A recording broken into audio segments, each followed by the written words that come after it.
listening to the 23 Personnel Podcast, a Texas Tech athletics podcast where food and sports clash at the goal line. Here are your hosts, Spencer and Michael. All right, what is up, everybody? Welcome back to an episode of the 23 Personnel Podcast. I am your host, Spencer, joined by Michael. Michael, what's up, man? I'm ready to talk some basketball. Are you? Have you recovered? Have you recovered from Monday night? Nope. Don't blame you. Don't blame you.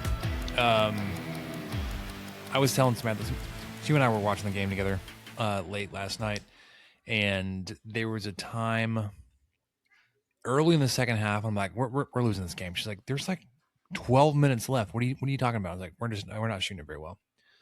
She's like, whatever, you're stupid. And then a couple minutes later, like, we took the lead. I was like, oh, we're winning this game. She's like, see, you didn't believe. And then we went ice cold the last 50 seconds of the game, and I was just staring at her. I was pointing at the TV, but staring at her. She's like, yeah, this is your fault. I was like, I told you. I didn't foresee losing an 8-point lead with, or I guess it was a 5-point lead to then lose by 3 with 50 seconds to go. To end the game on a 14-2 drought or scoring run for the Jayhawks. Knew that Peterson could score whenever, however, didn't expect or didn't really foresee him going for the final 8 points in the last minute of the game. Because we'd seen like his minutes, and he was. Well, he only got 6 of those points. One of them was that lob dunk. Okay. To somebody. I Yeah, forget you're who. right. One of their giant. Their giant Badunga? 4s or 5s. I'm not sure. The guy that kept swatting stuff into the stands all night. I don't know. That sounds like Badunga. They have several. Yeah, so on one side you can say, you were able to do that with a uncharacteristically poor performance from JT Toppin and without Christian Anderson. And you were right there. You probably should have had you had Christian Anderson and your two top performers performed season averages, you may have beaten them by 20 points. Or maybe it shows up in a different way.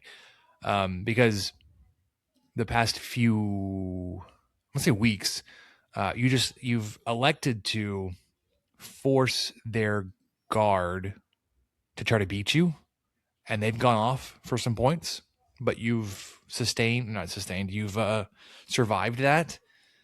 And maybe it would look differently if your rotation lineup was at its normal rotation. Yeah, I just think Anderson commands a lot more attention than people think he does, and him not being there was absolutely a factor for several reasons. And back to what you said, if Atwell, I mean, it's not like he didn't shoot as poorly as I remember. He was 30% from 3. He was 4 of 13. It says I'm trying to reconnect, so this is going well. Can you hear me? Oh, good.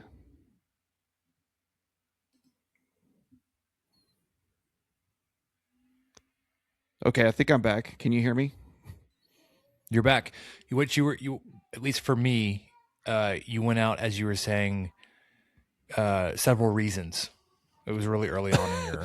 Okay, I just got started, but yeah, to go back to what you said, there were Anderson. There's for several reasons and now he's gone. We are having Riverside issues tonight. We're starting a little bit late tonight with all the issues. And I love you can still see all of our moving boxes. We're going to give him a second to join. But yeah, it was obviously Christian Anderson did not play. He was ruled out with an illness. And then at least in the broadcast talking about they was going to be reevaluated at halftime, potentially would come back. Did not make it back in. And then JT Toppin only played 30 minutes. Luke Bemboye played 9. So you had, the little bit of a bump or benefit from his return and getting Toppin off the floor. He finished with only 10 points, 5 of 18 shooting, and 6 rebounds. So he did not get a double-double. You did get 40 minutes from Donovan Atwell and 39 from Jalen Petty, 37 from Lawan Watts, 34 from Tyree Bryan. Michael's back. I was just going through some of the guys that you saw a lot more minutes from with the absence of Anderson. And then with I say limited, 30 minutes from JT Toppin, which I think was probably a good thing. That you're not having to play him 39, 40 minutes. You got 9 minutes from Luke Bemboye. But Toppin got in foul trouble early, so I think that was there was that too. I think he got taken out in the last 8 minutes or so of the first half, and I think he went back in, but not very much. But what I was trying to say, because I think Riverside is absolutely crapping the bed on us tonight, what I was trying to say is that Atwell shot better than I thought he did. He was 4 of 13, which is 30%. But like you were pointing out very early on, when I was trying to get this spat out 5 minutes ago, if our guys would have just kind of held their averages, I think we would have done well. Atwell's shooting over 40% from 3 this year, which is really incredible. And you can't expect that to be sustainable every single game. But if he would have somehow been able to manage that this time, Tech probably wins. Maybe that one that hit the rim with 7 seconds left in the game would have gone in. So there's just there are a lot of what ifs in this game, especially the last 4 minutes. Toppin had, depends on who you want to get mad at. It seems like a lot of people really wanted to take some frustration out on Watts, despite his double-double, probably single-handedly keeping Tech in the game, and kind of blaming him on that turnover with that Watts threw to his back. Or Toppin had that travel, which I rewound and watched it like 3 times, and he pivoted with his right foot and he picked up his right foot. It was a travel, but it stinks that they called it, because it seemed like it was really close. And he was struggling, man. He was battling the double Toppin and then live with Anderson trying to drain a 3 or something. Or they didn't have to really choose. They just doubled Toppin or tripled him, and then he got his shot blocked twice in the last 4 minutes. I mean, handsomely blocked, and it's not his fault. It's just the nature of the game. But man, just a lot of things could have gone differently for Tech in that last 4 minutes. A lot of things went right for Tech. They, Kansas challenged an out of bounds call and lost. Tech challenged an out of bounds call and won. Kansas and then Kansas had like 2 minutes left in a 1 possession, 2 possession game with 0 timeouts left. And back to what you said, after that reversal, there was the immediate turnover where Toppin hit Watts in the back after he came back in bounds. So Tech had a lot of chances. They just weren't able to capitalize on them. And I think that's what makes it so frustrating. Yeah, you did get a few more minutes from Josiah Mosley. Well, I'd say few. He played 2 minutes the first game, 4 minutes Monday night. You got 7 minutes from Jazz Henderson. I can't remember seeing him play before. Very obviously stuck out like how small he is, and just kind of pressed into into action with your rotation being as thin as it was. The offense, the turnovers looking uncharacteristically bad or showing up in weird spots. Like chalk it up to like you're kind of covering holes there with Anderson being out, and Watts and Bryan and just the guys around him that had to pick up those extra minutes, playing in a not necessarily unfamiliar role, but like a role that that hasn't been their primary focus this season. So it's like, yeah, it's unfortunate. You really needed that win.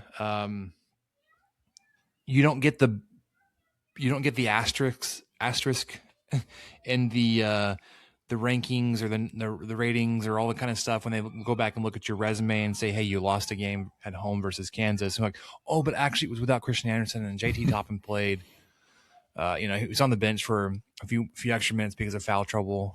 He did get the 2 quick fouls, but finished the game with 3, which I think more points out that very much changed how he played his game the rest of the night after going off the floor with those 2 quick fouls. So you dropped this one Monday night versus Kansas. The other thing that I think is telling, you shot 5 free throws on the night, just 5. So yes, you were at home, but there were some. Some of this is obviously going to be the style you played, but also the Kansas whistle. It always happens. Well, I mean, Tech shot 43s. It made 12 of them. Yeah, you're not going to get a lot of fouls called on that. Yeah, and that's not really. If you're shooting 43s, you're not going for a lot of interior possessions where you would typically draw a foul. Yeah, I want to see if I could goad you into a reaction there about blaming the refs. Sorry, I wasn't tracking. Yeah, no, it's fine. So that one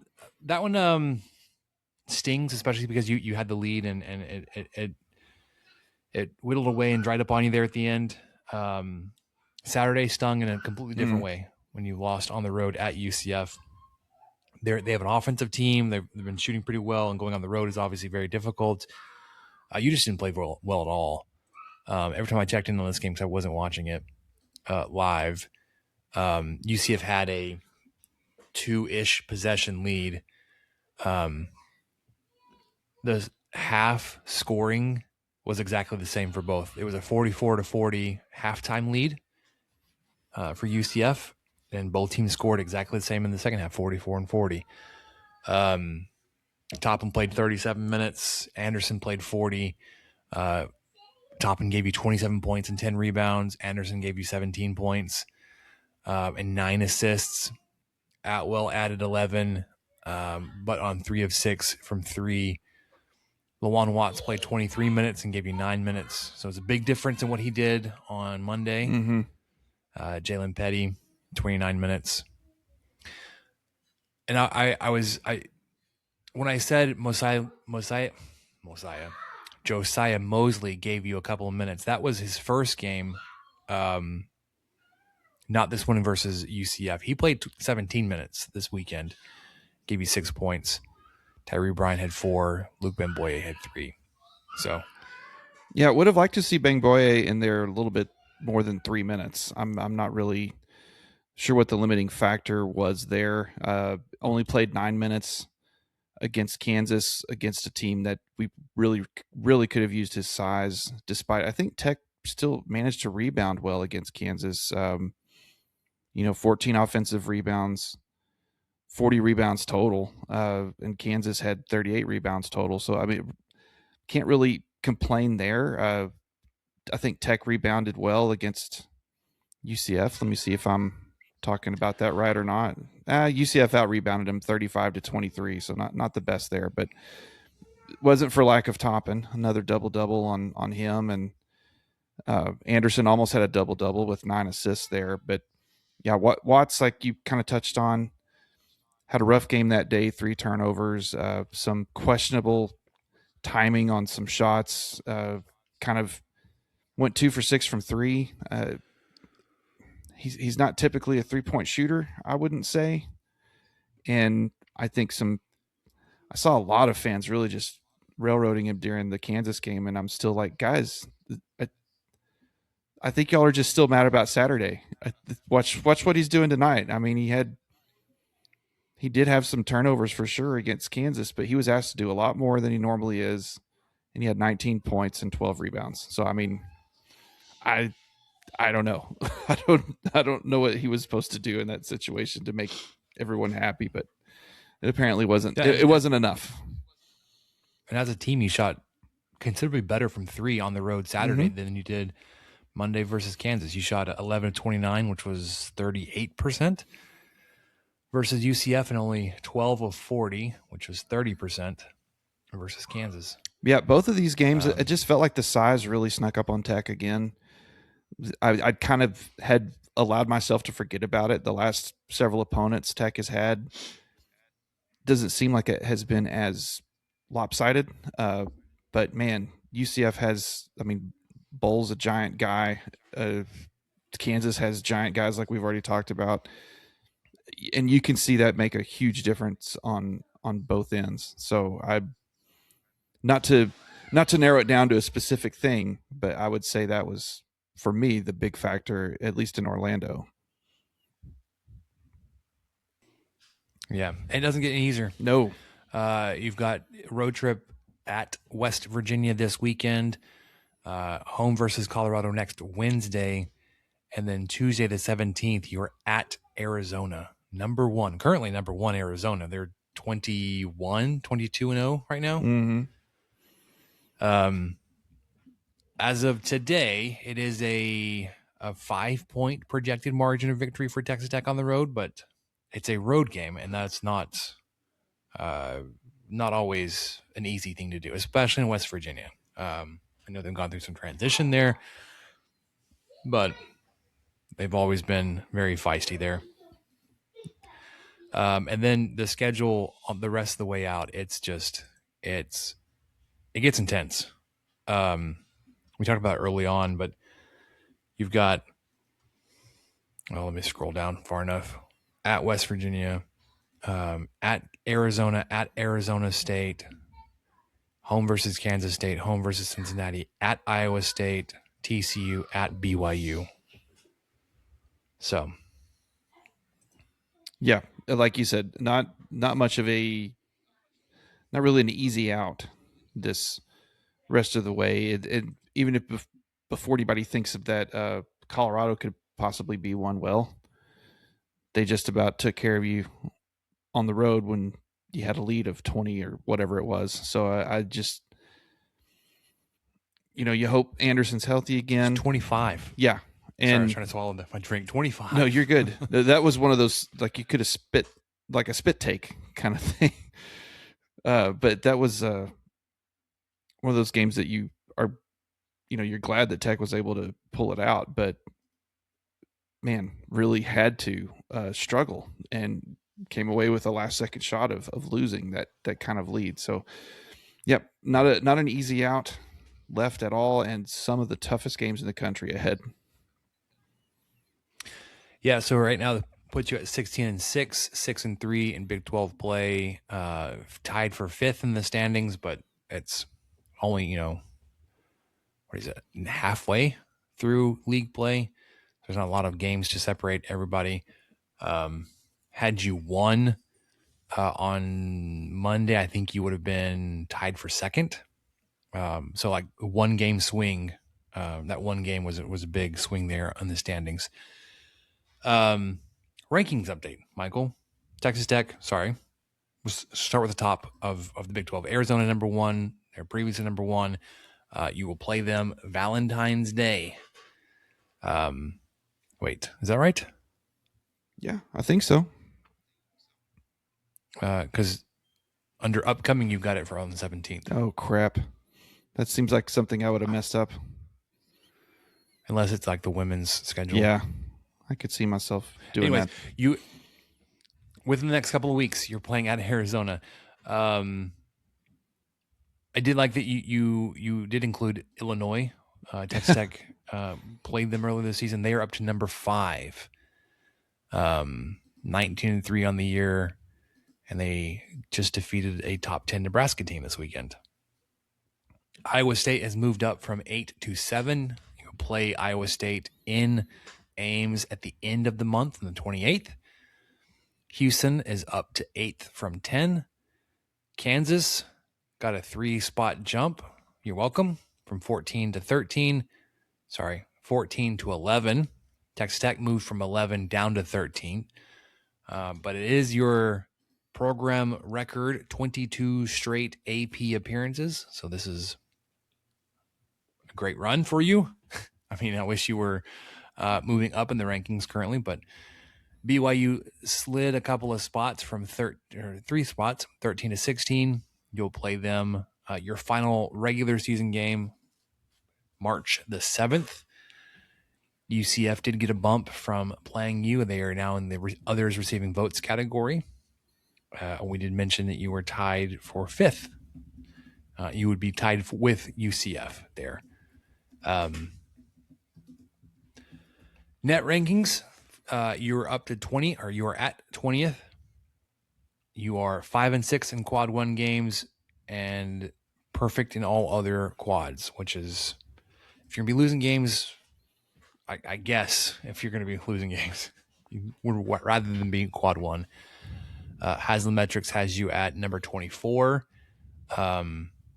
So those are more in line, I think, with where this team realistically is than what the AP rankings has you at.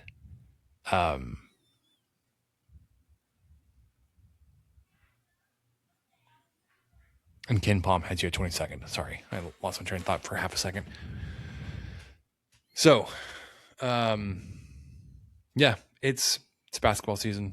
We do have football and roundball, hardball, softball, baseball, all the ball things to talk about. But Lady Raiders update, Michael. Whoa. So, okay. Oh, let me go back. Tech is at Arizona on Valentine's Day. That was correct, but they play Arizona State on Tuesday, immediately after that. So 17th. I had mixed the date for one and the name of the. Anyway, I got her fixed. We're set now.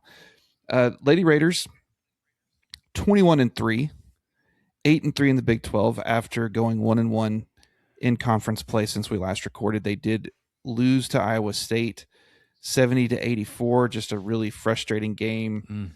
On Wednesday, Crooks had like the most pedestrian 33 points you can imagine, just 13 of 19 on field goals. She missed 6 shots, 7 of 7 from the line, 12 rebounds. I mean, just made it look easy. There was no stopping her at all. But she almost stopped herself. She had 4 fouls. Right.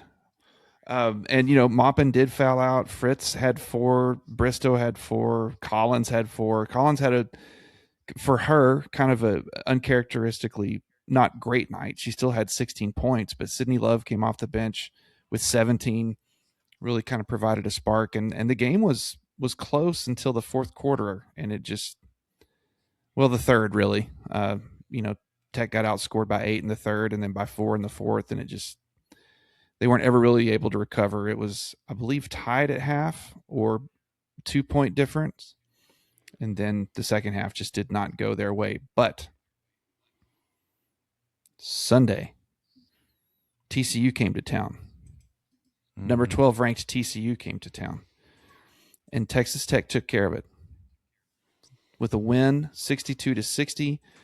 Came right down to the end of the game. TCU had a final shot that was thankfully a massive air ball. That's just great to see. Snutta Collins off the bench again. We've talked about her all season. Started kind of slow, had a couple of turnovers early, was just kind of having trouble finding her shot, and then all of a sudden she scored 28 points, Spencer. 28 off the bench in 30 minutes. 9 of 20 from the field, 3 of 6 from 3, including at least 1 or 2 gigantic threes at the end of the game. 7 of 9 from the line, 5 rebounds. Speaking of rebounds, the Lady Raiders were all over the place. And this is really saying something because TCU had 2 6'7" girls, 6'7", that they rotated in. They had a 6'3" player, Suarez, who played a lot of the game. She played 36 minutes. Silva played 26 minutes. I can't remember the name of the other 6'7" player, but they even had a 6'8" player on the bench that didn't come in. So the height advantage was all TCU, and there was times Gerlich was even running a completely small ball lineup out there with Bristow as the big, and she kind of had to because I think Malone got in some foul trouble. Another interesting thing too, she started Malone, I think for the first time all year instead of Sonogo, and I felt like that kind of sparked Sonogo. She came off the bench, only played 9 minutes, but I felt like they were pretty valuable minutes. She still managed to grab 3 fouls in those times, but that's how it works. Anyway, back to Collins. Collins was fantastic. She had 5 rebounds, but the girls out rebounded TCU 46-34. Huge disparity there, and a lot of it was your guards. Maupin had 8 rebounds, Malone with 9. Of course, that was the most on the team. She almost had a double-double. No, she didn't. I don't know why I said that. So anyway, she had 9 rebounds. But then like Gemma Nunez, the tip, maybe the smallest player on the court most of the time, 5 rebounds. Fritz with 5 rebounds. Fritz absolutely shut down Olivia Miles for the most part. I mean, Miles only had 1 3 for the night. She was 1 of 5 on shooting, 6 of 19 on her shots. So not as great of an outing as they've seen from her, and a lot of that was because of Fritz. But it was a really gutsy win by the Lady Raiders. It was a really fun game to go to. This was the one game we got to take Mom to this year because I did not factor in my child's games being at the exact same time of 3 or 4 Lady Raider games this year. And they're all Big 12 games, so yay for me. But that schedule was released way after we knew what we were getting into, so I may not get to go to another Lady Raider game until March 1st. Long story short, it's cool. It's cool. It's fine. But we did get to go to the TCU game, see them take care of business and take care of a TCU team who is still first in the Big 12. Came into Lubbock 20 and no, I think that's after. Yep, I think I updated that. They're 20-3 now, 8-2 in the Big 12. Texas Tech is tied for second in the Big 12 right now at 8-3 with West Virginia. Of course, they own that tiebreaker, but it's too early for that to really matter. But yeah, you're looking at your number 18 Lady Raiders. They moved up from 21 last week. TCU moved down from 12 to 14. Baylor moved down from 14 to 15. Tech hosts Baylor on Wednesday the 18th, so here pretty quickly they'll be here in Lubbock, but I will be in the back gym at Laura Bush Middle School watching the Court Queens take on somebody. West Virginia is moving up a little bit. They were 22. They're at number 20 right now, and receiving votes is Oklahoma State and Iowa State. And Iowa State's shouldn't be a big surprise. Of course, they beat Texas Tech on the road. That's a good win for them, but they also started out really high in the rankings this year and just kind of fell off once Big 12 play started. But great week. Despite the loss on Wednesday for the Lady Raiders, they were able to take care of an in-state rival and get Snetta Collins named the Big 12 Player of the Week. I don't know how often that happens for a bench player. If you could really call her that. I mean, she's pretty incredible. But yeah, she's able to make her own shot. She can pull up. She does that thing where she does a jump fake and then she'll stop and kind of shoot a fadeaway. I mean, she's got a lot of tricks to get some buckets. So she's a really fun player to watch. And that 28 points was absolutely crucial on Sunday from her. Oh, yeah. So I was go looking ahead. at it. No, I was looking at the box score from this weekend versus TCU, and you were talking about Snetta Collins' scoring. She went 9 of 20 from the field. Your starters, 1 of 12, 2 of 3, 1 of 10, 1 of 2, 1 of 6. She outscored all of the starting 5 combined by herself. Yes. They went 7, 7, 4, 2, and 2. So they went 2, 4, 8, 15, 22 points, and she had 28. Yeah, her and Sydney Love. Love has really stepped up these last two games, even against Iowa State, like I mentioned. But let me see what she had there, because I remember just looking at it. So she had 16. Nope, she had 17 versus Iowa State. Collins had 16. And so the two of those combined for, what is that, 33 off the bench? And 38 versus TCU. Yeah. So, I mean, kind of an emerging duo with Love getting a lot more time than she has been before. I don't know if she's been completely healthy until recently. So that could play a lot of reasoning behind that. But just they're a fun team to watch. But yeah, it was a little frustrating because Bristow wasn't getting anything going. Fritz barely shot the ball. She really did well when she did, but she just didn't get off many shots. Maupin was really struggling on the day. Yeah, Maupin and Bristow, not to point them out, but just to state some facts, they were 2 of 22 on field goals for the day. A combined. Pretty rough day for the two of them. But anyway, got the win, and mostly because of Collins and a lot because of Sydney Love as well. Yeah. All right. Let's do softball, baseball. Let's do some stickball. Yay. Yeah? Yeah. It's time. Yeah, let's start with softball because they start their first pitch of the season is this week. You've got on here in the notes, they will play 6 games before we come back to record, and we're recording early next week. Mm-hmm. So 6 games in 7 days, starting on Thursday the 5th versus McNeese State. They're going to be at the McNeese tournament in Lake Charles, Louisiana. They will have a game Friday and then a game on Thursday, doubleheader on Friday. So they get McNeese State on Thursday, North Texas and ULM on Friday. And they drive down, or over, I guess, from Lake Charles to College Station. And they're there in the College Station tournament, and they will play a doubleheader on Saturday.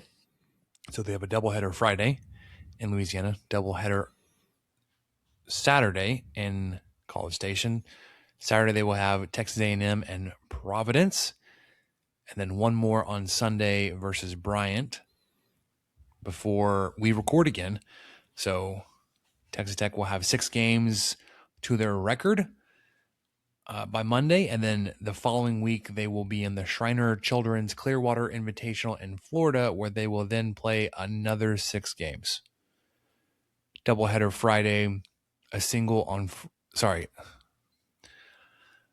I keep looking at I typed February, Thursday. I know you did. I was going to explain, like, I see Thursday, February 12th, and my brain just keeps making the connection. I see the Feb, and I just keep saying Friday.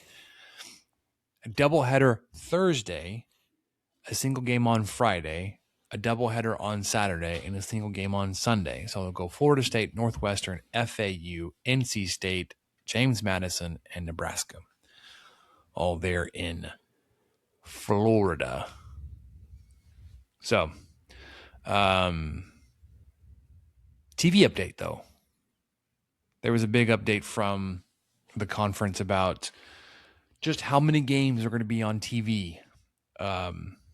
And for as many games as will be played, very small number between baseball and softball. But I think there was 5 or 6 games for baseball, and none of them were Texas Tech. Softball, looks like Tech will be on there 7 times this season.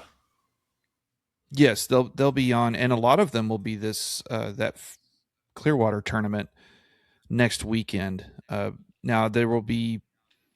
I went through their schedule. It looks like and that number only includes, linear cable, quote unquote, or whatever that means, not streaming. So yeah, at least 7 games on, ESPN2 or whatever else you want to call it, but or ESPN, which including Sunday, February 15th versus Nebraska, that's going to be on ESPN. But there'll be another 7 games on ESPN Plus, and then in addition to that, for those of you who love Flow Sports, one of the tourneys is exclusively on Flow Sports, and there will be 6 games there. So, 20 games televised for a softball program that would not have seen this type of exposure 2 years ago. I'll take it. As number 1 team in the country, man. Yep, that's right. Until someone says we aren't. Until someone says we aren't. Baseball, they are gearing up. They start their season on the following weekend, Friday the 13th. They also had their linear TV schedule release, and I missed that. I'm sorry. I would have updated that, but I missed it. No, there wasn't anything to update. I think across all of the Big 12, I think there were more softball games than there were baseball. I think there was the Big 12 championship game, like the final. There were 2 between Oklahoma State and Arizona State. I don't remember much of the other ones, but your first pitch will be in the Shriners Children's College Showdown in Arlington, OU Vanderbilt, Arkansas. Home on the 17th versus UTRGV. Nope. If I could read, Michael, it's right there on the paper. In my neck of the woods, down here in South Texas, UTRGV. And then home series versus Albany on Friday the 20th. Doubleheader on the 21st. And then Sunday the 22nd. They had the alumni game this weekend. And, an exhibition just for fun. There was some quality social media content that came out of it with the mic'd up stuff from the players on both sides. The current team did beat the alumni team, although both teams started off the scoring in the first inning with a 3-run home run each. But the alumni team, I just want to read off some of these names, man, because it's fascinating. Drew Baker, Cole Stillwell, Jace Young, Brian Klein, Grant Little, Nolan Hester, which was interesting. They were asking him in the mic'd up stuff. It's like, hey, are you going to be on the current team or the alumni team? Because he's coaching for the team now, but he was wearing the jersey of the alumni team. He played for the alumni team.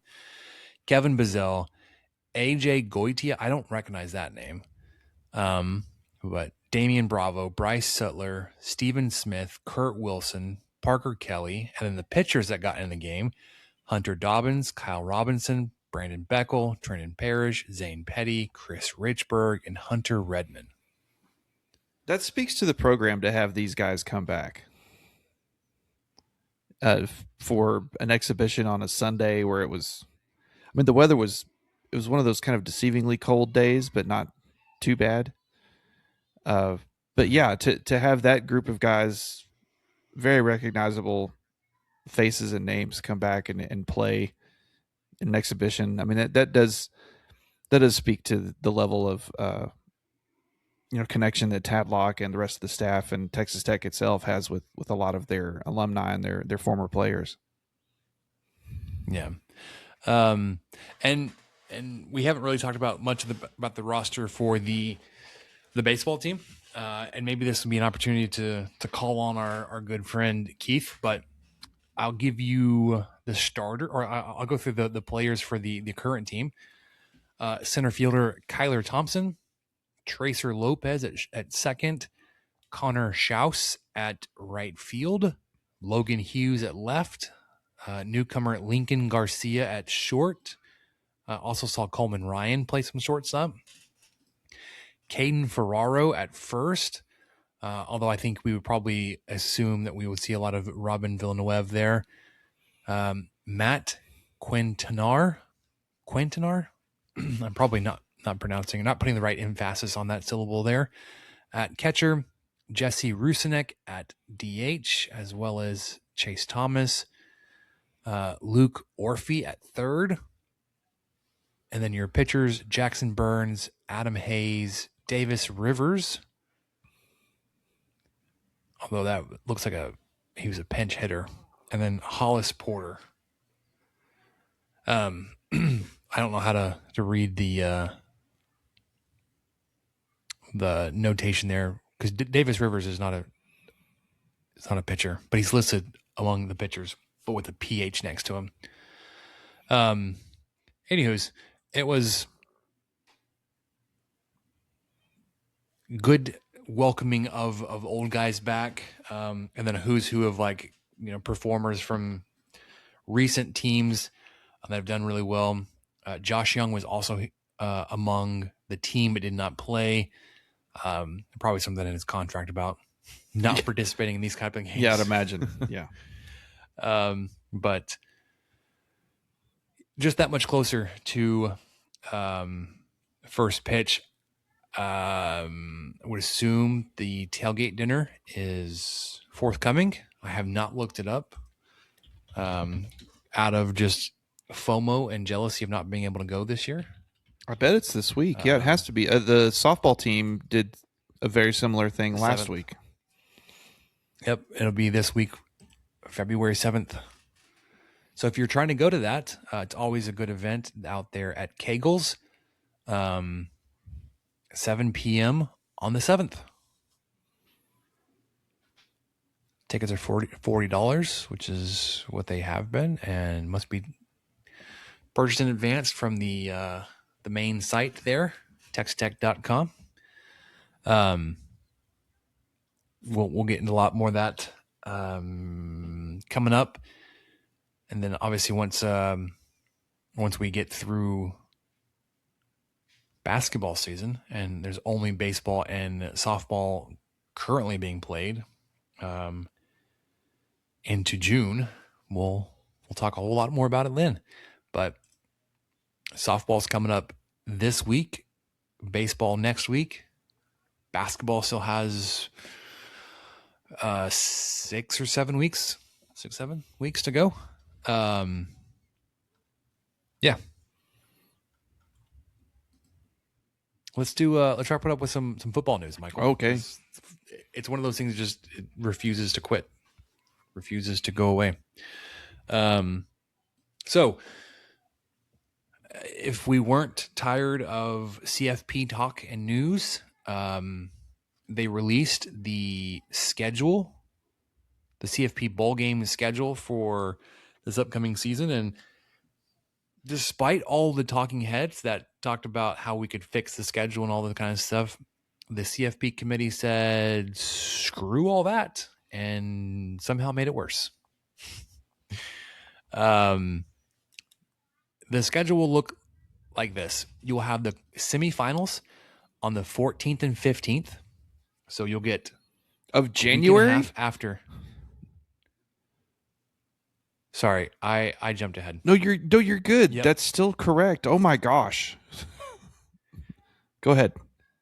What?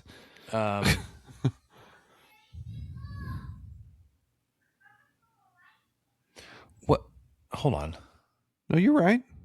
I didn't mean to throw you off. That just seems really late. Sorry, I was okay. No, you're right. I jumped too far ahead. It doesn't have first round games. But the quarterfinals. So the Fiesta Bowl will be on Wednesday, December 30th. And then Cotton Bowl, Chick-fil-A Peach Bowl, Rose Bowl will be on Friday the 1st. So again, you'll have a huge gap between the end of the regular season and conference title games, first round, and then you get to the quarterfinals. So a lot like it was this season. And then you'll get 2 weeks between the quarterfinals and semifinals. It was what 10 days? Yeah, 10 days. This year. Now it's 2 weeks. And then you get the national championship game in Vegas, which will be, I think it's 2 weeks after the semifinals. Yes, it's the Monday the 20 something, whatever that is. For I think both of them. Hang on. So for 27, that would be Monday January 25th will be the championship game, and then for 28, that's Monday the 24th. Wow. Yeah. So the following season, it will be the quarterfinals on the 31st and the 1st. That's sorry, I didn't mention they're not playing on New Year's Eve, 26th, because that falls on a Thursday, and apparently they're trying to avoid any overlap with the NFL. So you'll get a game on Wednesday the 30th, and then 3 games on Friday the 1st. This upcoming season. 27-28, you'll get Friday, you'll get 1 bowl game, the Sugar Bowl on the 31st, and then 3 of them on New Year's Day. Then the semifinals again 2 weeks after, the 13th and 14th, and the national title game will be 20 whatever it was you said. Almost 2 weeks after that. I mean, that's weird to be that worried about Thursday when New Year's Day was on Thursday this year. And they went ahead and played 3 college football games that day. I mean, I don't know. I know there were at least 1 or 2 NFL games that day too. Yeah. It's just kind of strange. With everybody saying the rhythm, the momentum of or whatever we're going to call it, a game every week until you get to the end of the season and then stretching it out was a problem. The scheduling piece of the committee was like, you know what, let's really push that and test it and see if we can get more teams with the first round bye really thrown off, and have them play potentially end of November and then not again until the end of December. Potentially could have a month off. Yeah, and we're not really helping ourselves here because the ratings were just through the roof.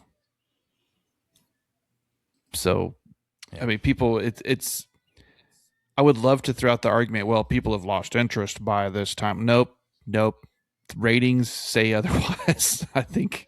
And it didn't include the quote-unquote typical teams you see up at these points, and the ratings were still just insane. So that's all people are looking at, and they're making decisions based solely off that, not what would be most beneficial to the student athletes or people who actually enjoy following the sport, or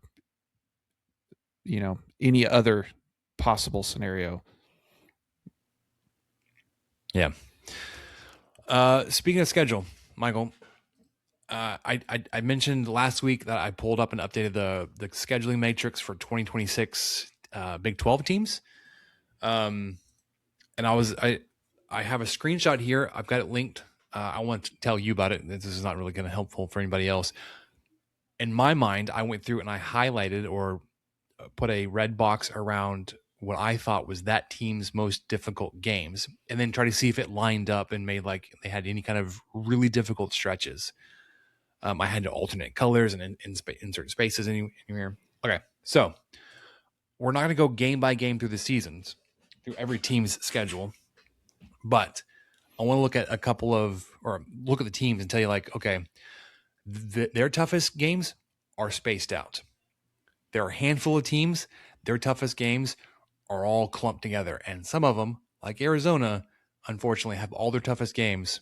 Well, that they have BYU week 2, and then they finish the season with Texas Tech, TCU, Utah, Kansas State, Arizona State. I'm pretty high on TCU this year.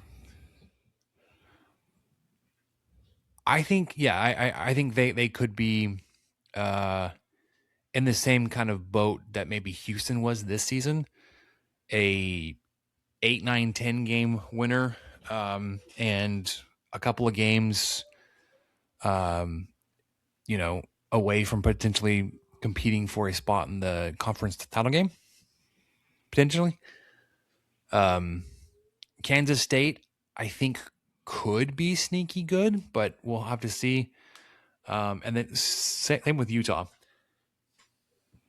But Yeah, I don't even want to completely rule out Oklahoma State at this point. I don't expect this to be another James Madison to Indiana type deal, but I don't know. Maybe it could be. I don't know if it would be that instant or that quickly, but that obviously seems to be the formula that the higher ups at Oklahoma State decided to try to copy as close as they could based off of the coaches in the market and the players that could come with them, and that's they're trying to replicate that, and that's more power to them. Let's see how it works, but I don't know so much this year, but next year I would probably be more concerned. Well, depends on how this year goes, but I don't know. They're kind of a sleeper for me too. But I don't have a lot to base on that aside from vibes and just seeing Indiana absolutely rule with a very similar philosophy the last 2 seasons. yeah. All right, Arizona State, they've got Texas A&M and Kansas, but Kansas in London back-to-back weeks. I think that could be a little tricky stretch. And then a little bit later in the season, weeks 7, 8, and 9, they've got Texas Tech, Kansas State, BYU. To your point, they do have Oklahoma State and Arizona on the schedule, depending on how those. So like, theirs are bunched up 2, 3, and 2. Like they don't have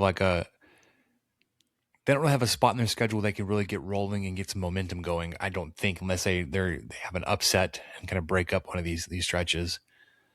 Or if a team like Kansas State just isn't as good as we think they are, or if Oklahoma State's better, then it kind of shifts that the strength of their schedule around. Baylor starts off with Auburn in Atlanta, and then they get a few weeks. They have a stretch here. This does include a bye week, but they get Arizona State, TCU, and Kansas, and 3 of 4 weeks. And then they end the season BYU, Texas Tech, Houston. So that middle one could be kind of sneaky. The last 3 definitely going to be very difficult for them. Like there's not really a lot of question between those 3 teams. Like, are they going to be good? I think pretty confident saying BYU, Texas Tech, and Houston should be very stout end to the Baylor season. BYU, theirs pretty favorable if you're a Cougar fan looking at what they could be projecting out. They get TCU in week 5, Notre Dame week 7, back-to-back weeks they get Arizona State and Utah. But besides that, they got a fairly favorable schedule. Arizona maybe in week 2, but my one there's one that's kind of spread out. Yeah, well, my one disagree there is they have a bye week in week 4, so they'll kind of do similar to what Tech did last year. They'll play 3 games, then have a bye week. There are 3 teams in the Big 12 that have a similar scenario, but then they rattle off 9 games. But the other 2 teams who have this same situation do not rattle off 9 games against Power 5 opponents. There's a Hawaii mixed in. There's a Middle Tennessee State mixed in for Kansas. Arizona State's playing Hawaii, but BYU, I think what's sneaky when I looked at this, I really didn't have a lot of anything to disagree with what you're covering here, but that stuck out to me. The fact that BYU plays 3 games, has a bye week, and then plays TCU, Iowa State, Notre Dame, UCF, Arizona State, Utah, Baylor, Kansas, Cincinnati. They have just 9 in a row of some tough opponents. So aside from the actual opponents themselves, which yeah, I mean, on paper, it doesn't look as daunting. It's just the grind of it that I think I'm noticing the most and could possibly be a bit of rough stretch. No, that's a good point. I wasn't factoring in like when the bye week fell in their schedule. Yeah, Arizona State, BYU, and Kansas all have a 3 games then 9. Only team that has a earlier bye week would be TCU, but they play week 0, then they get week 1 off, and then they get week 6 off. Everybody else gets their bye week 5, 6, 7. West Virginia gets their first bye week, their only bye week late, their latest. They get 8 games and then a bye week, and they finish off with 4.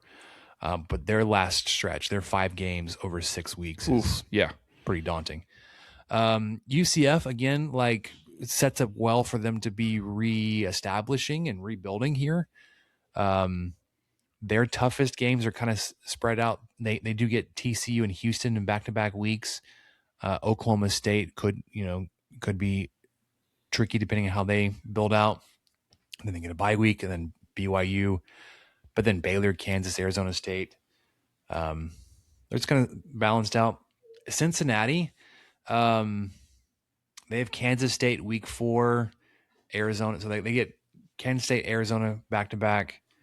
And then 8, 9, 10, they get Texas Tech, Utah, Houston. And then finish with BYU. They have a pretty loaded schedule.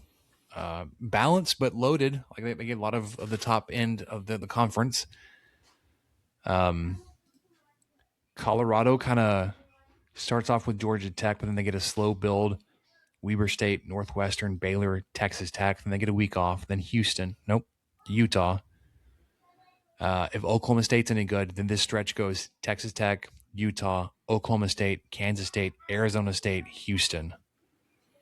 Like that's a 5 game and 6 week stretch there that could be really difficult depending on what Oklahoma State does. Especially for Colorado. Yeah. Houston, they're up there with Texas Tech in a very favorable schedule. At least in my first blush reading of their schedule. They get Oregon State at home, Southern, Texas Tech, Georgia Southern, UCF, Kansas State. Like their toughest games are spread out. Texas Tech in week 3, Kansas State I think would be a decent opponent for them. Week 6, Utah week 8. Then they get a bye week. Then they finish Cincinnati, Colorado, West Virginia, Baylor. Depending on like how they are able to get to their bye week, their final 4 games, you would think they were going to be favored pretty handily there. Iowa State, I have no idea what they're going to be. They get Iowa week 2, Utah in week 4, BYU bye week, Arizona 6, 7, 8, and then they finish the season at Kansas State. Sorry, home versus Kansas State. Kansas, I've got 6 games scheduled or on their schedule, but it's like 2, and then singles. They get Missouri and Arizona State in back-to-back, but the Arizona State game is in London.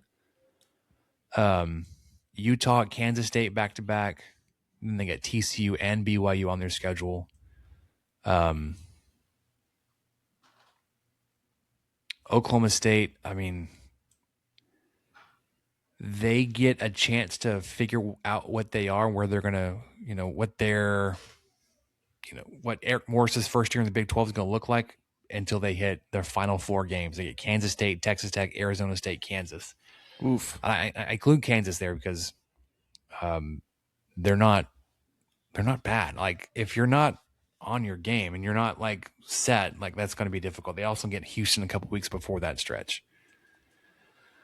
TCU I think could be really good, a lot better this year, but they have a really tough stretch. So they get North Carolina week 0, BYU in week 5, bye week, Baylor, West Virginia, but then they get Kansas, Arizona, Kansas State, Utah, Texas Tech.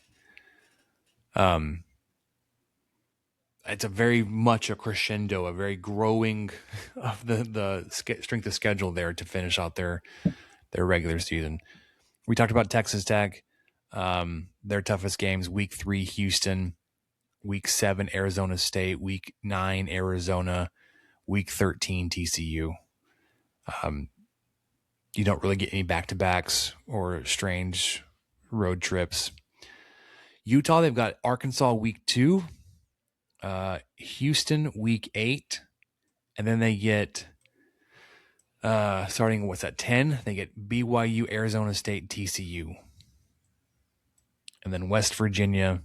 It's going to be difficult. They get Virginia in Charlotte Week 3, Arizona Week 6, and then we mentioned the stretch to end their season. They get TCU bye week, Texas Tech, Kansas, Houston, Utah.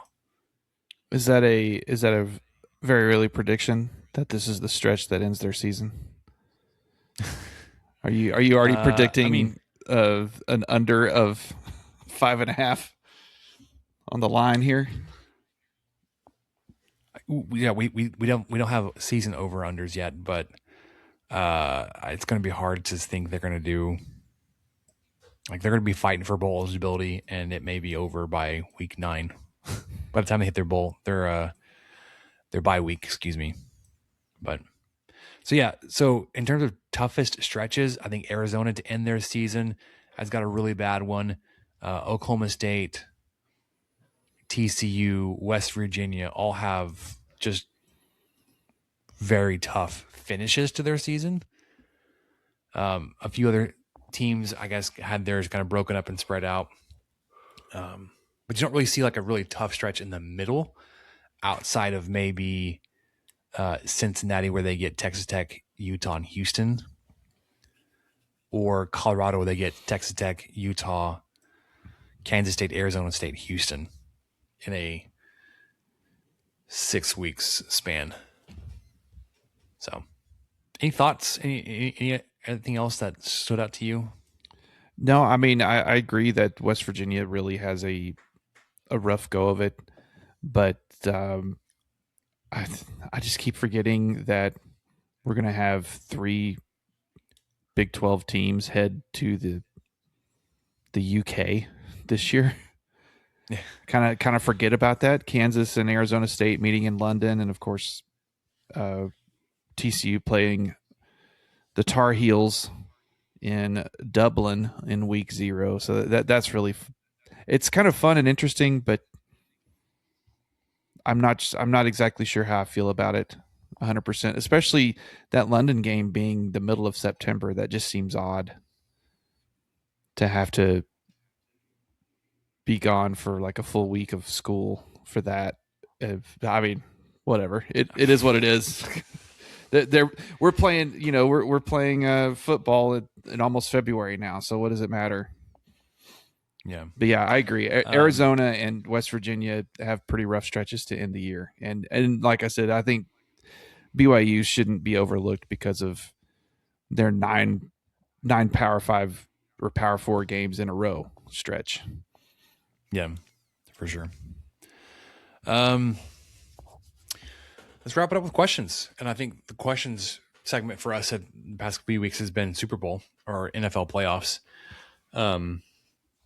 My question for you, I think we kind of posed it, but now that we're week of, do you have a menu set? You have you said you're going to a watch party, right? Yes. I do not have a menu. You're taking something. I do not. We're not even there yet because I don't think I've told you this, or I think I have, but not while we were recording.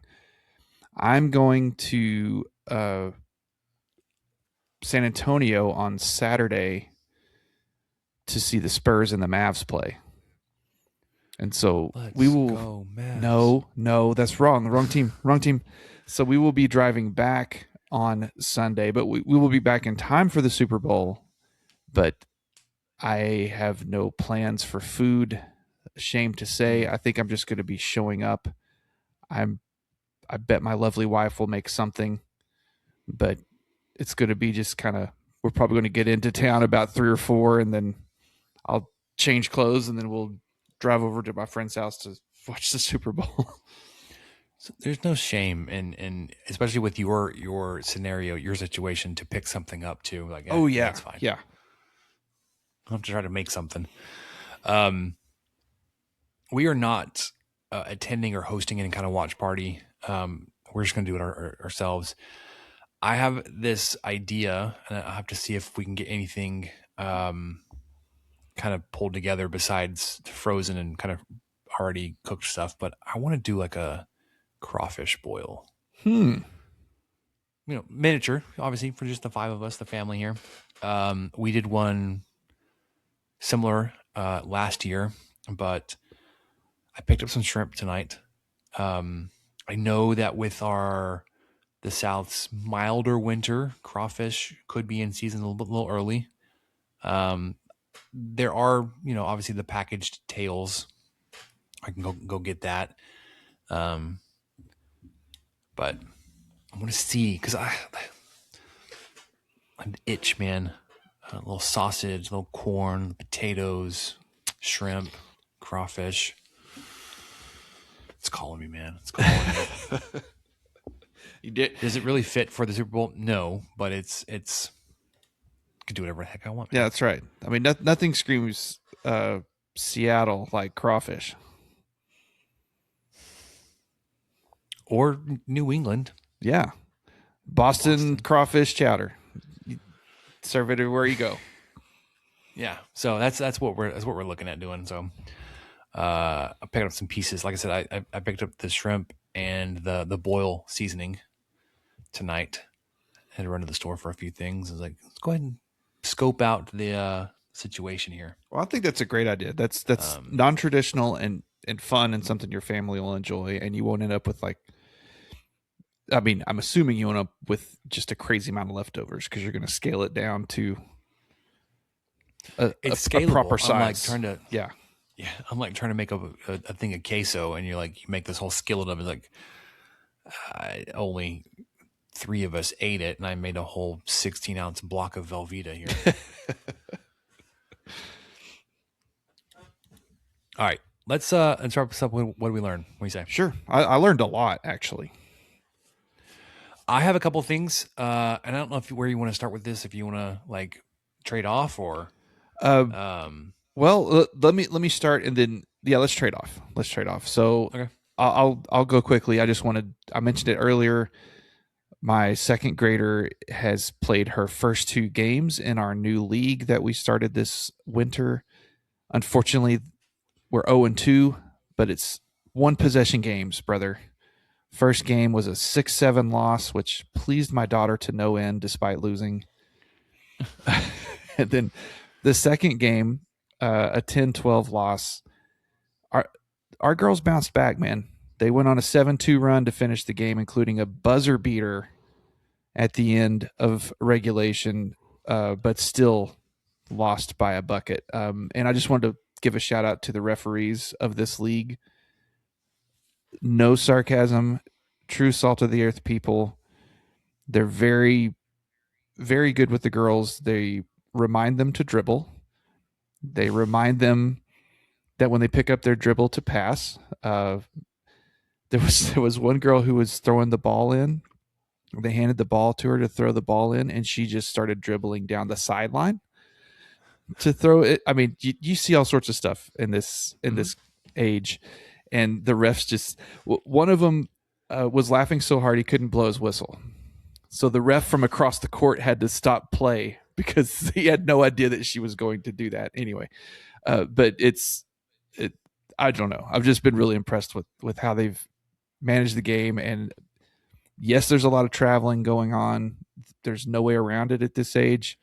But they will. There's traveling. Yes. All the way up to the NBA. Oh yeah. It's really strange. Like, it kind of reverts back. You start out, you see traveling everywhere, and then you get into like sixth, 7th, 8th grade. They start calling it all the time. High school, they call it all the time. College, they call it, and then the pros are like, yeah, we're back to 1st, 2nd grade rules. It's fine. You kind of picked it up twice. It's sort of a double dribble. It doesn't really matter.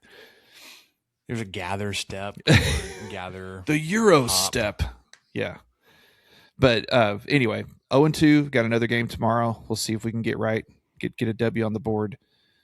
My girl's, she's been really fun to watch. She's pretty fearless on shooting, which is great. Just got to work on, it's sometimes the shot's very forceful, Spencer. Sometimes it's a lot of backboard. It is an incredible amount of backboard, and we're working on it. And sometimes the shot's like 15 foot, but it only goes 7 or 8. And so we're working on hey, when you get the ball, you can dribble closer to the basket before you shoot, or you can pass to a teammate, but you're doing great. Keep shooting. That's fine. So it's fun. Yeah. I have a nephew that's about that same age that's in like the Y League that plays at that the YWCA in 66th in Indiana area. Again, I echo your sentiments about the referees. They're in there coaching as much as the coaches are. Actively coaching. Helping them understand when it's appropriate to dribble, when it's okay, like what happens when you pick it up. If they take a step, it's not like blow the whistle and turn the ball over. Helping them identify like who's open, like when you're looking to pass, like it's okay. It's great. I enjoyed it. Speaking of something I enjoyed, this is at least new to me. Mr. Aaron Rahino has been a staple on my Facebook and I guess Instagram feeds lately. Obviously, Aaron is owner and primary operator of the Rahino Barbecue there in Olton. He's been putting out some just fantastic content on social media, cooking, logistics and operation stuff for running a barbecue restaurant, recipes for how to do this or that. If you're not following him, it's just Aaron Rahino on both Facebook and Instagram. He's got a great content producer there, runs the camera and all that kind of stuff. So it's not like a first person. He's not like behind the camera. He's in front of it, handles himself very well. Just makes me miss Rahino Barbecue just that much more. But it's a fantastic online personality. So if you haven't seen that, obviously go check it out. And if you're out there, pick up some of the best barbecue out in West Texas. Ooh. No free ads, but they can certainly have whatever free pub that we can give them because they're just that good. Absolutely. Another Lubbock staple that's pretty darn good, Caprock Cafe. We got the chance to, our second grader was at her grandmother's during the Texas Tech UCF game on Saturday. So my wife and I got the chance to do something we get to do about once every year or two, and just go enjoy a game at a sports bar completely by ourselves, just the two of us. And thoroughly enjoyed some chips and queso, had a burger. It was great. The beer, it was still like 24 degrees outside, but the beer was the coldest iced beer because they had just opened. The game was at 11, so I think Caprock probably opened like 10:45 or something to start letting people in. Maybe they opened right at 11. I'm not even sure because that's when we just happened to show up. But the schooners were cold. But the thing I wanted to really bring up, we were sitting at the bar just because we thought it's just the two of us. We don't want to take up a table. And a guy came up and sat close to us at the bar, and he ordered something to go. I heard that much. And then he had a ice cold schooner of a domestic light beer while he waited. And then what they brought him was something I've never thought to order from there, but it makes so much sense. It was a bag full of freshly fried pork rinds. And I would have never thought that, like a big plastic bag of it that I don't know how much it cost. It was probably worth twice whatever it cost because they were fresh. I mean, they were still crackling. And so, he ordered that to go, had his beer, left his tap, and headed out. It's like, oh my gosh, I've never thought to do that, because I know they fry them fresh when you order them, but I never thought to get them to go. I think now that you mention that, I think I've seen that or been asked that, like you can sub your chips for pork rinds. Yes. So like you could do pork rinds in queso instead of chips in queso. The fresh aspect of it though, like still crackling, that's fantastic. Yeah, I had not seen that, and now I need to get back to Lubbock to eat some of those. Eat a Caprock. Yeah. And while you're there, you can go next door to Kokomo, where they make Korean corn dogs. And I had my first Korean corn dog this week. What's a Korean corn dog? It's a great question. I meant to look this up before I started talking about it. I think it's battered in like a rice flour. So it's not really a corn dog, but it's the concept is the same. I don't think there's cornmeal involved at all. But it's a different type of flour and batter, and it's really thin, but super crispy. Like almost like a crust around it. But anyway, it was fantastic. We had that on Monday night, because we were right over there by Caprock on Saturday, and my wife reminded me, hey, we've been wanting to try this place. Like, yeah, okay, let's, when our daughter's out of school, because she'll want to go too, and she'll really like it, and she did. So, man, Korean corn dogs may have ruined me a little bit. They're really good. And you can get like I guess I'll try that too. Well, there's options. I think Kokomo's like a small chain.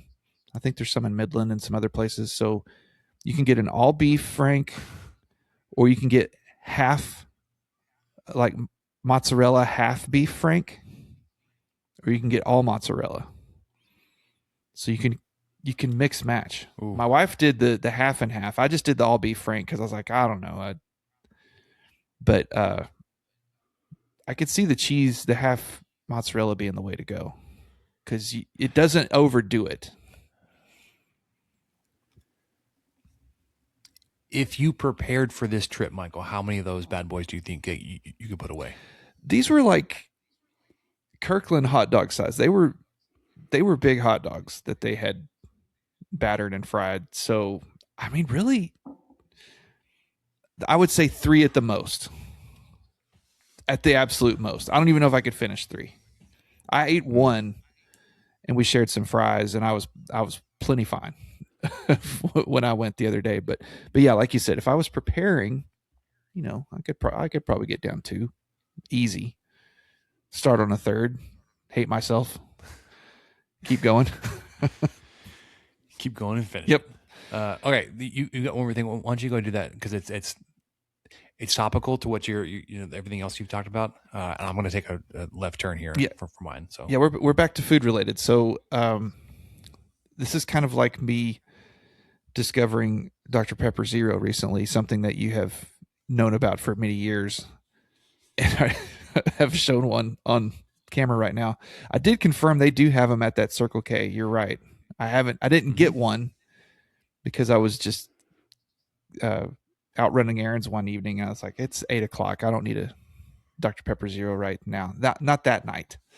But anyway, another thing that I'm sure most people are like, well, yeah, no duh, Michael, but the chicken strips at Chick-fil-A are something I've never really messed with.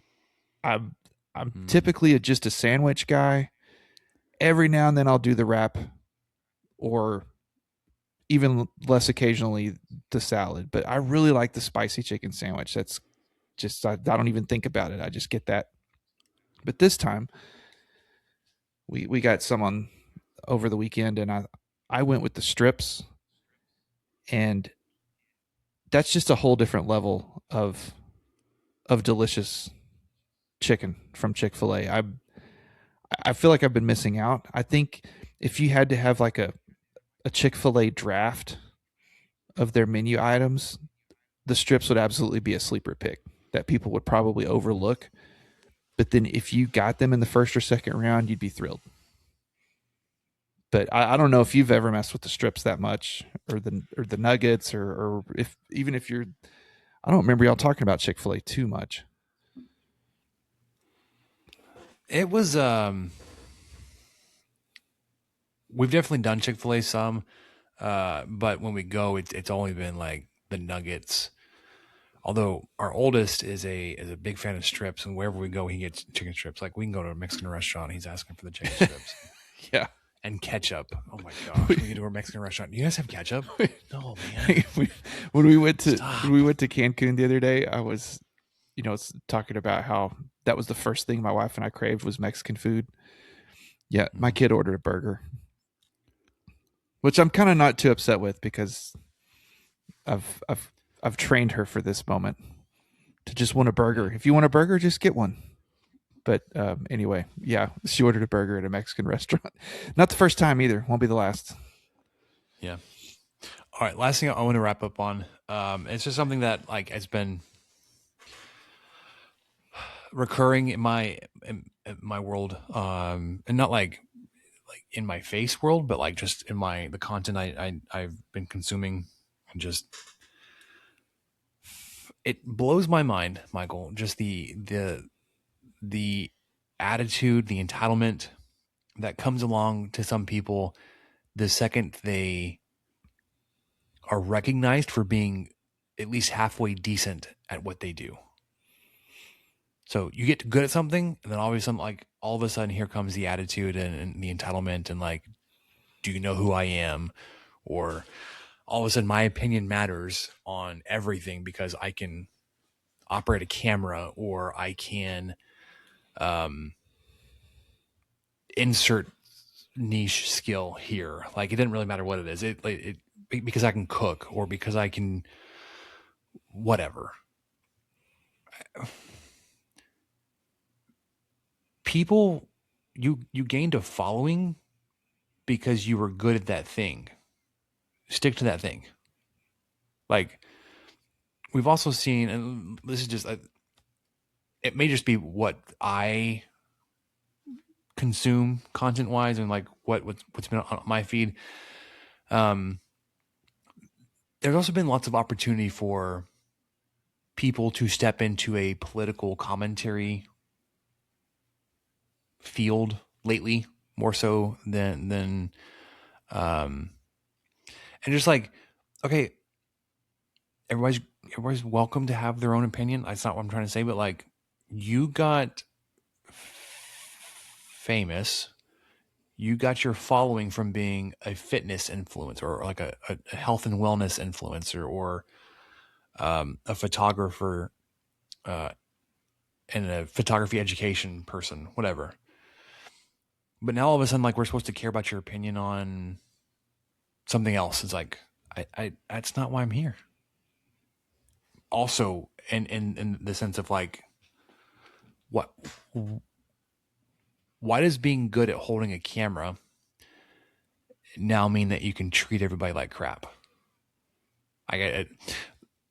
Those two things have been like rampant in my world lately. I'm just like, I miss me with all that nonsense. I wanted to see you like try out the latest trend in health and wellness, and I don't need to hear your thoughts on something that you're not qualified to talk about, but you feel like you need to. Like that's not why I'm like, I get my news and political stuff from people that know these things, not somebody cosplaying because you now have a following based on your photography skills.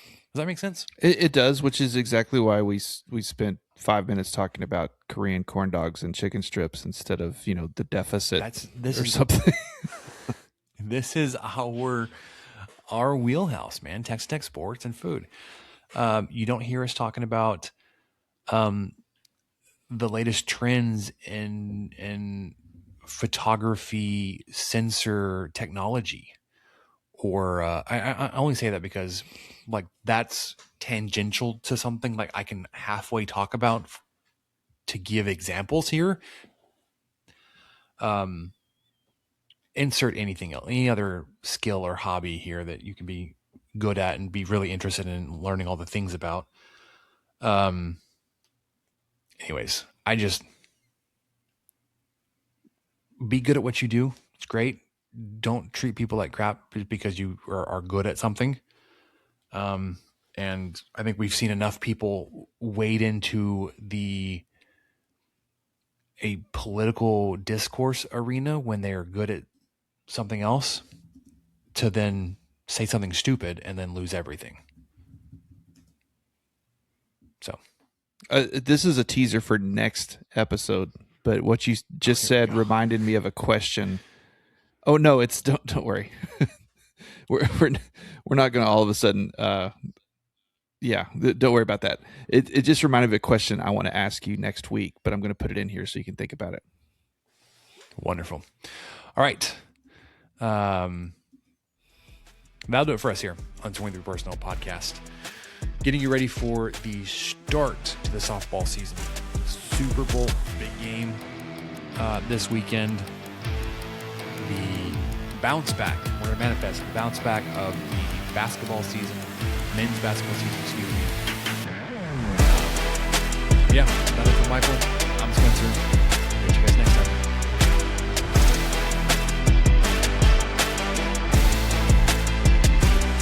Thank you for listening to the 23 Personnel Podcast. Help us out by subscribing, rating the show, and leaving a review.